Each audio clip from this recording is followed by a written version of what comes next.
मूल्य निर्देश देने के लिए प्रकट हुए थे, जो भगवत गीता में सार रूप में निहित है। लेकिन पूरे इतिहास में लंबे समय तक कोई भी वास्तव में इसका अनुसरण नहीं कर सका। इस दयनीय स्थिति को देखकर अद्वैत आचार्य नाम के भगवान के एक महान भक्त ने भगवान कृष्ण से प्रार्थना की कि वे सभी को इनके चंगुल से छुड़ाने के लिए पृथ्वी पर अवतरित हों।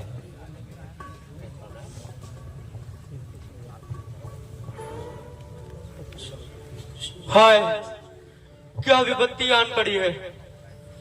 कोई भी कृष्ण की सेवा नहीं करना चाहता, कोई भी कृष्ण का नाम नहीं लेना चाहता। वास्तव में किसी को भगवत गीता की कोई समझ नहीं है। कितने सारे पाप कर्म चल रहे हैं, लेकिन कोई भी शास्त्र के नियमों का पालन करना नहीं चाहता। कोई भी शास्त्रों के नियमों का पालन करना नहीं चाहता।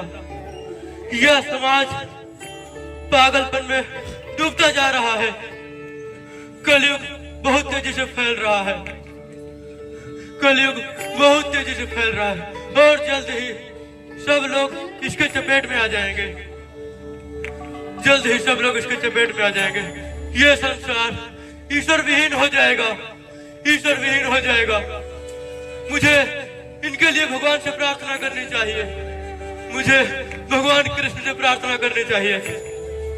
हे कृष्ण, कृपया इस धरती पे आइए, इनको बचा लीजिए, क्योंकि इनको नहीं पता है ये इनका तथाकथित जीवन समाप्त होने वाला है। इनका तथाकथित जीवन समाप्त होने वाला है। हे कृष्ण, कृपया आइए और इनका उद्धार कीजिए, इनका उद्धार कीजिए प्रभु।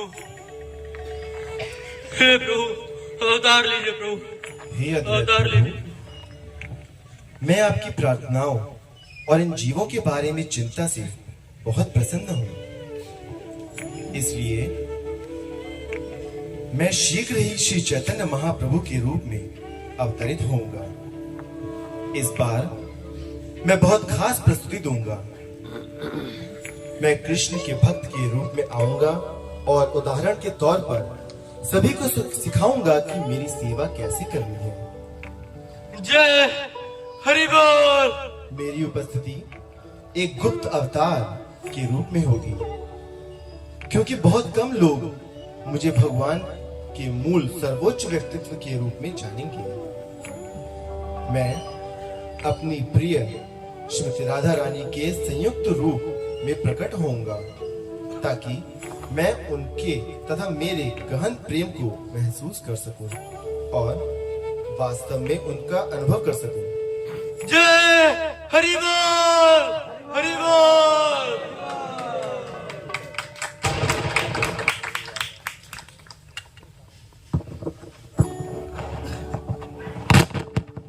वर्ष 1486 में फाल्गुन माह में पूर्णिमा की शाम को श्री चैतन्य के जन्म का शुभ क्षण हुआ। हर कोई हरि हरि का जाप कर रहा था, क्योंकि चंद्र ग्रहण चल रहा था। सभी दिशाओं में वातावरण अत्यंत हर्षोल्लासपूर्ण हो गया।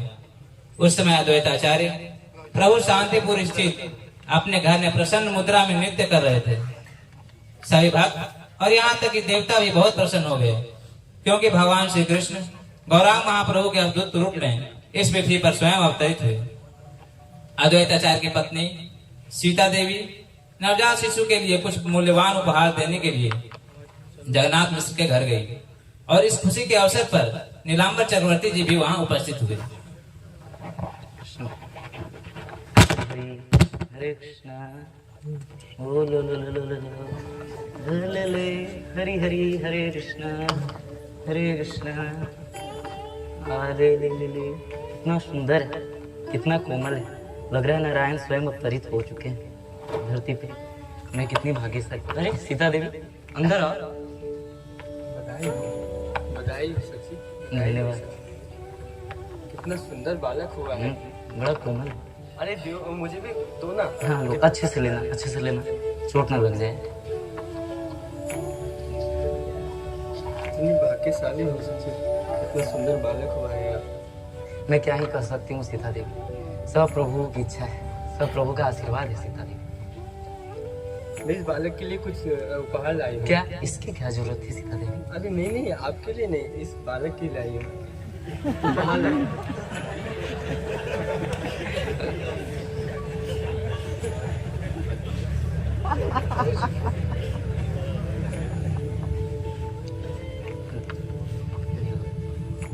आ जाओ। नमस्कार नमस्कार, आइए आइए, कृपया अंदर आइए। बधाई हो जगन्नाथ मिश्र, आपका बधाई हो। आपका ये पुत्र बहुत सुंदर है। हाँ, यह तो बिल्कुल वैसा ही है जैसे आपने अनुमान लगाया था। हाँ, मैंने जो गणना की है उसके अनुसार आपका ये पुत्र तीनों लोगों का उद्धार करेगा, अतः इन्हें विश्वम्भर कहना रहेगा। हाँ, यह बहुत ही अच्छा नाम है। विशंभर? विशंभर तो बड़ा शुभ नाम है। ऐसा लग रहा है जैसा मेरे पिताजी ने गणना की थी वो भविष्यवाणी सत्य हो गई है। विशंभर। जी, क्योंकि इनका जन्म नीम के पेड़ के नीचे हुआ है, अतः इन्हें हम निमाई भी कहेंगे। यह बहुत ही उत्तम नाम है जो आप इसे इन्हें दे रहे हैं।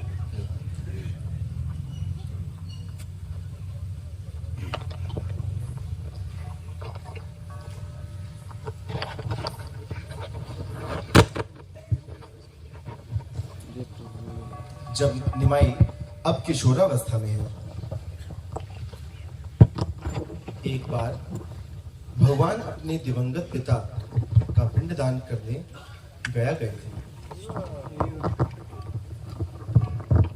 वहां उन्होंने ईश्वरपुरी से दीक्षा प्राप्त की। जब वह घर लौटे तो वो पहले से बहुत बदले हुए थे। उनके आसपास के लोग, उनके मित्र, उनके संबंधी, उन सभी की प्रतिक्रिया कुछ भिन्न ही प्रतीत हो रही थी। इस पर एक दिन जब निमाई अपने छात्रों के साथ कक्षा में उपस्थित थे, उस समय वहां पर एक ज्योतिषी आते हैं।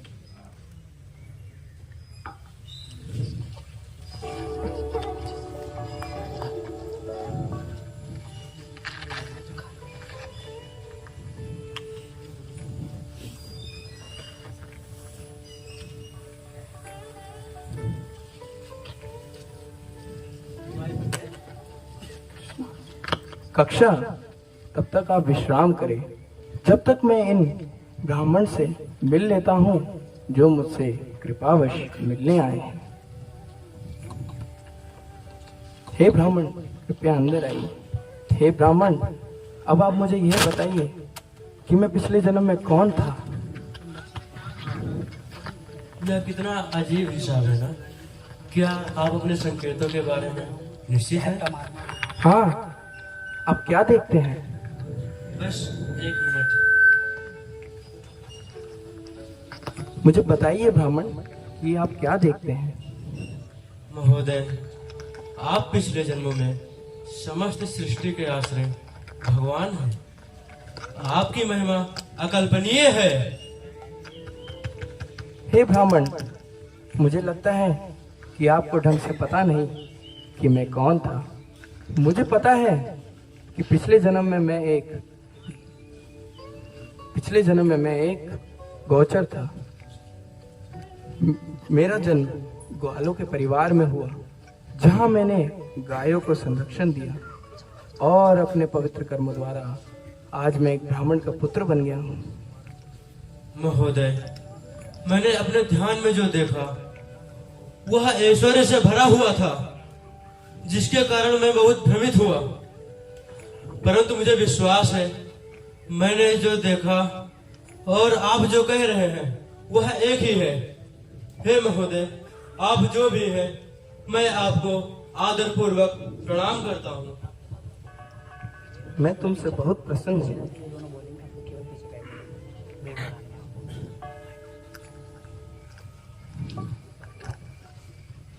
ठीक है छात्रों, आज हम कृष्ण की महिमा के बारे में अभ्यास कर अधिक से अधिक कीर्तन करेंगे। गुरुजी, आपका शिक्षण पहले से बहुत अधिक कैसे अलग हो गया है? ये हमेशा भगवान के बारे में सोचते रहते हैं। हम हमेशा जप करते रहते हैं, पहले की तरह पढ़ाई नहीं करते। कदाचित हम नारियल की तेल से इनके सिर की मालिश कर सकते हैं, जिससे कि इनके सिर को आराम मिलेगा। गोपी, गोपी, हे गोपी। गुरु जी, कृष्ण के पवित्र नाम के बजाय आप गोपी गोपी का नाम जप क्यों कर रहे हैं? मुझे लगता है कि आपको निश्चित रूप से अपने सिर पर तेल की जरूरत है। तुम्हारी हिम्मत कैसे है ऐसा कहने की? आज मैं तुम्हें अपनी छड़ी से मारूंगा। क्या हमारे गुरु हम ब्राह्मण को मारना चाहते हैं? ये कैसा अपमान है? मैं भी अपने पिता को तुरंत आने के लिए कहता हूँ।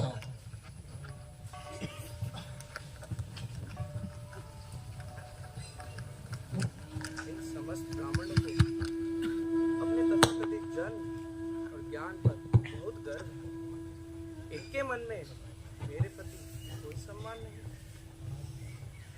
इन पाप कर्मों के द्वारा कोई कृष्ण को प्राप्त नहीं कर पाएगा। मुझे इन पतित आत्माओं का उद्धार करना ही होगा। जब वह मुझे सम्मान देंगे तभी तो उनके पाप निरस्त हो पाएंगे। इसलिए मुझे सन्यास का जीवन स्वीकार करना ही होगा। तब वह मुझे सम्मान देंगे और मैं उन्हें अपनी कृपा द्वारा भक्ति प्रदान करूंगा। हाँ, ये सर्वोत्तम विधि है, लेकिन मुझे पता है ये मेरी माँ के लिए बहुत दुखद सूचना है। निताई, हाँ, निताई एक है जो मेरी माँ को इस दुखद सूचना से उबार सकते हैं। निताई को ये सूचना माँ को देनी ही होगी।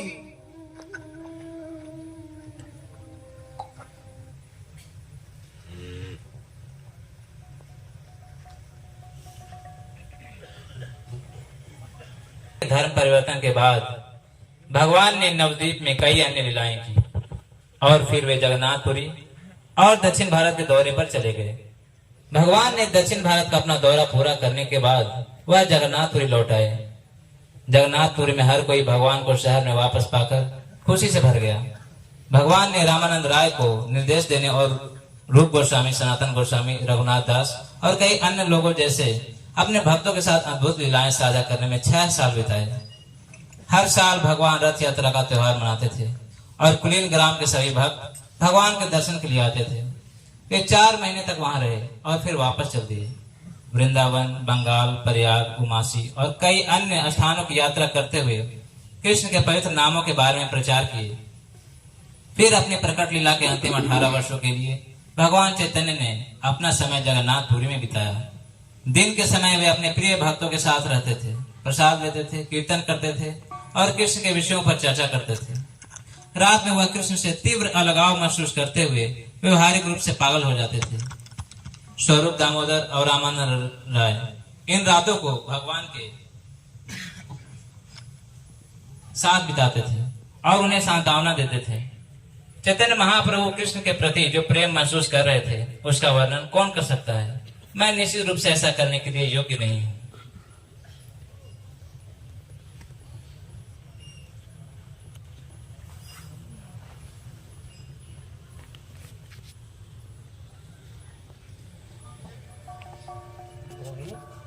गोविंद, गोविंद, जाओ और सुनिश्चित करो कि भगवान ठीक तो हैं। क्या भगवान को किसी चीज़ की आवश्यकता तो नहीं? यदि उन्हें किसी चीज़ की आवश्यकता हो तो मुझे बुला लेना। जाओ और उनके दरवाजे पर खड़े हो जाओ। हाँ, भगवान सर अभी तो एक तरीके से सुरक्षित हैं और मैंने अभी अभी उनको देखा था। सब ठीक हैं वो।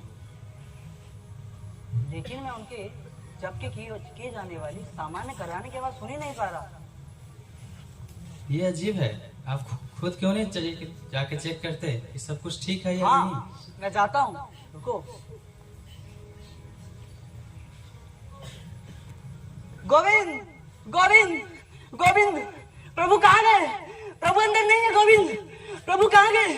गोविंद, क्या ऐसा नहीं हो सकता? मैंने अभी अभी तुरंत देखा था और मैंने अभी स्वयं उनके दरवाजे की रखवाली कर रहा था। वो अंदर ऐसा नहीं हो है। सकता। वो अंदर नहीं है। तुम खुद जाके देखो। जाओ, स्वयं जाओ, अंदर नहीं है प्रभु।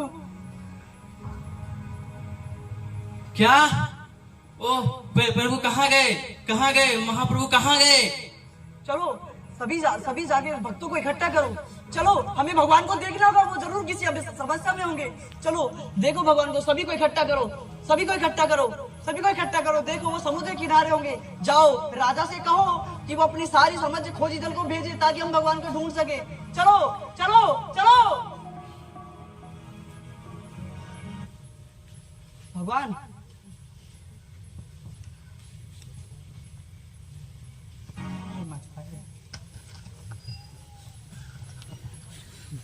महाप्रभु, कहाँ है महाप्रभु? आप कहाँ है महाप्रभु? कृपया हमारी प्रार्थना सुने महाप्रभु, हमें दर्शन दे महाप्रभु, हमें दर्शन दे महाप्रभु। हरिदास से निकालो महाप्रभु। हरिदास चिंता ना करें, हमारी मिल जाएंगे। भगवान इधर किधर होंगे? प्रभु का कोई चिन्ह नहीं दिखाई दे रहा। हम पूरी रात तलाश किए भगवान का, हमें वो दिख नहीं रहे। मुझे लगता है कि वो हमें छोड़कर इस धरती से गोविंद, इस प्रकार की बातें तुम्हें शोभा नहीं देती। मत कहो हरिदास, मत कहो। हरि हरि हरि मछुआरे, तुम्हें क्या हुआ? तुम ऐसा व्यवहार क्यों कर रहे हो? जब मछली को पकड़ने गया था तभी अचानक से जाल में एक लाश आ गया और उसने उसको देख के उसके अंदर जो भूत था वो मेरे अंदर प्रवेश कर लिया और तब से वो मेरे को सता रहा है। मेरा क्या होगा? मेरे बच्चों का, रुको, मेरे परिवार का क्या होगा? रुको, मैं एक प्रसिद्ध हो जाऊं, मैं भी तुम्हारे सारे अंदर के भूत निकालता हूँ।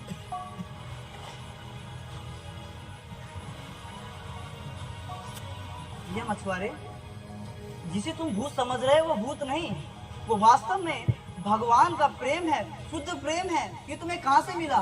बताओ कहाँ से मिला?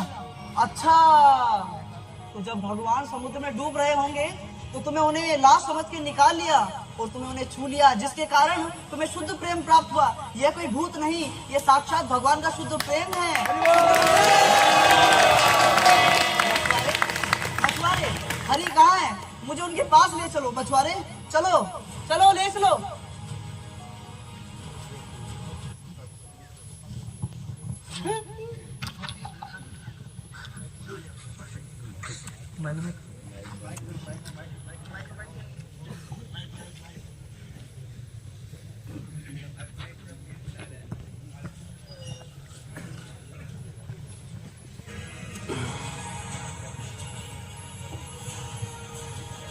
मछुआरे, ये व्यक्ति आपको मिला था? हाँ मछुआरे,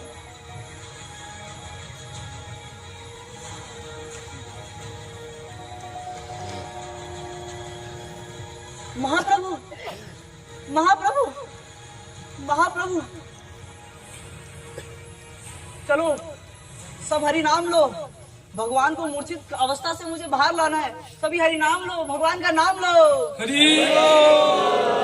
हरि बोल, हरि बोल, हरि बोल, प्रभु प्रभु प्रभु, हरि बोल, हरि बोल, हरि बोल, हरि बोल, हरि बोल। हरे हरे हरे राम राम राम हरे हरे, हरे कृष्णा कृष्णा कृष्णा हरे हरे, महाप्रभु जागे, जागे महाप्रभु, जागे। मैं यमुना को देखकर वृंदावन गया था, जहाँ मैंने नंद के पुत्र को जल में गोपियों से क्रीड़ा करके देखा। तभी किसी ने कोलाहल पूर्ण ध्वनि निकाली और मुझे यहाँ ले आए। मुझे मेरे सुगुत सपने से क्यों जगा दिया आप लोगों ने? प्रभु क्यों? प्रभु, कृष्ण वृंदावन कहाँ है? प्रभु कृष्ण कृष्ण, प्रभु, जिसे आप यमुना समझ रहे थे वो यमुना नहीं, वह समुद्र था जिसमें आप अपने प्रेम भाव के कारण उसमें कूद पड़े। लेकिन इस मछुआरे ने आपको निकाला है, ये मछुआरा आपको निकाल के लाया है। चलिए हमारे साथ, चलिए चलिए, ये यमुना है, ये यमुना नहीं है, ये यमुना नहीं प्रभु, ये समुद्र है। चलिए प्रभु, ये जगन्नाथपुरी है, चलिए। इस तरह रात में भगवान को कृष्ण से तीव्र अलगाव महसूस हो रहा था और वह भक्तों की संगति से गायब हो जाते थे, जिससे सभी को बड़ी चिंता होती थी। दिन के समय वह फिर से बाहरी चेतना को प्राप्त कर लेते थे और अपने भक्तों को कृष्ण के बारे में निर्देश देते थे।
हरे कृष्णा। तो कैसा लगा आप सभी को ये ड्रामा?